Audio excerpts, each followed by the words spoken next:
Assalamualaikum warahmatullahi wabarakatuh. Perkenalkan, kami dari kelompok 2 ingin mempresentasikan hasil dari diskusi kelompok kami tentang penyakit demam berdarah atau DBD yang beranggotakan Karina Oktavia Anggrowati GZ 20012, Nurul Dwi Kristiani GZ 20014, Rizky Nur Halimah GZ 20016, Tania Zalsanova NIM GZ 20014. Penyakit demam berdarah disebut juga dengan penyakit menular. Penyakit yang disebabkan oleh salah satu dari 4 virus dengue, demam berdarah merupakan penyakit yang mudah menular. Sarana penularan demam berdarah sendiri berasal dari gigitan nyamuk Aedes aegypti dan Aedes albopictus. Penyebab penyakit demam berdarah disebabkan oleh virus dengue yang ditularkan oleh nyamuk Aedes aegypti dan Aedes albopictus. Kedua nyamuk dapat menggigit di pagi hari sampai sore menjelang petang. Penularan terjadi saat nyamuk menggigit dan menghisap darah seseorang yang sudah terinfeksi virus dengue. Ketika nyamuk tersebut menggigit orang lain, maka virus akan tersebar. Hal tersebut terjadi karena nyamuk berperan sebagai medium pembawa, disebut juga carrier, virus dengue tersebut.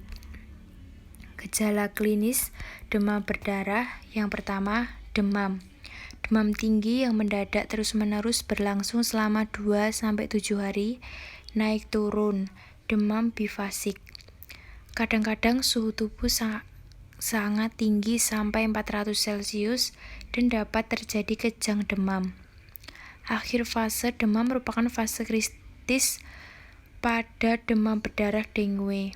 Pada saat fase demam sudah mulai menurun dan pasien seakan sembuh. Hati-hati karena fase tersebut sebagai awal kejadian syok biasanya pada hari ketiga dari demam. Yang kedua, tanda-tanda perdarahan. Penyebab perdarahan pada pasien demam berdarah adalah vaskulopati, trombositopenia, gangguan fungsi trombosit, serta koagulasi intravaskuler yang menyeluruh. Jenis perdarahan terbanyak adalah perdarahan bawah kulit seperti rickettsia purpura, ekimosis, dan perdarahan konjungtiva. Rickettsia merupakan tanda perdarahan yang sering ditemukan. Muncul pada hari pertama demam, tetapi dapat pula dijumpai pada hari ketiga, 4-5 demam. Perdarahan lain yaitu epitaksis, perdarahan gusi, melena, dan hematemesis. Yang ketiga, hepatomegali. Pada umumnya dapat ditemukan pada permulaan penyakit bervariasi dari hanya sekedar diraba sampai 2-4 cm di bawah arkus kosta kanan. Derajat hepatomegali tidak sejajar dengan beratnya penyakit, namun nyeri tekan pada daerah tepi hepar berhubungan dengan adanya perdarahan. 4. Syok. Pada kasus ringan dan sedang, semua tanda dan gejala klinis menghilang.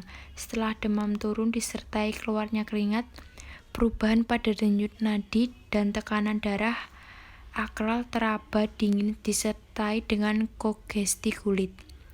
Perubahan ini memperlihatkan gejala gangguan sirkulasi sebagai akibat dari perembesan plasma yang dapat bersifat ringan atau sementara.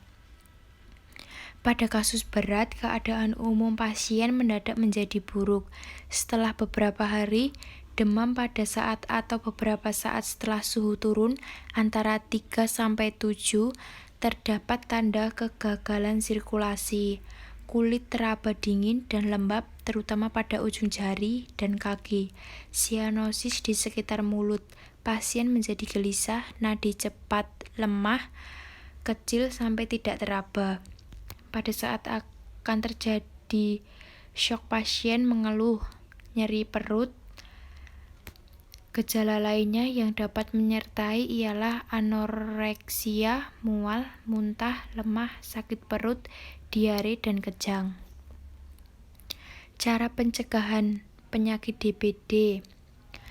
Pencegahan penyakit DBD sangat tergantung pada pengendalian faktornya, yaitu nyamuk Aedes aegypti. Pengendalian nyamuk tersebut dapat dilakukan dengan beberapa metode yang tepat, yaitu yang pertama, lingkungan. Pengendalian nyamuk Aedes aegypti antara lain dengan pemberantasan sarang nyamuk, disebut juga dengan PSN, pengelolaan sampah padat, modifikasi tempat perkembangbiakan nyamuk, hasil sampingan kegiatan manusia, dan perbaikan desain rumah sebagai contoh A. Menguras bak mandi atau tempat penampungan air sekurang-kurangnya sekali seminggu. B. Mengganti atau mengurus vas bunga dan tempat minum burung seminggu sekali. C. Menutup dengan rapat tempat penampungan air.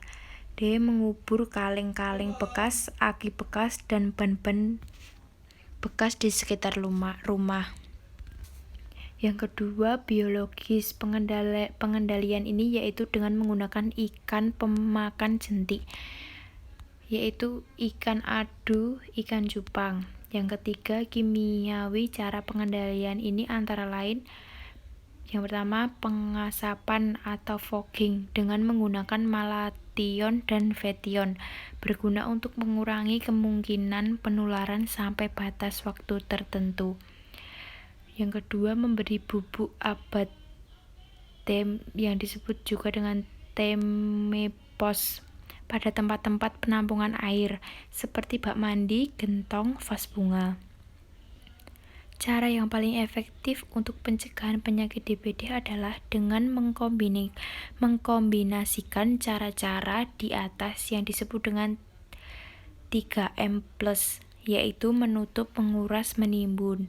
Selain itu juga melakukan beberapa plus seperti memelihara ikan pemakan jentik, penabur larvasida, menggunakan kelambu pada waktu tidur, memasang kasa, menyemprot dengan insektisida, menggunakan replen, memasang obat nyamuk sesuai dengan kondisi setempat.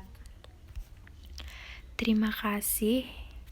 Itu presentasi dari kelompok kami. Jika ada kesalahan kata, mohon maaf. Wassalamualaikum warahmatullahi wabarakatuh.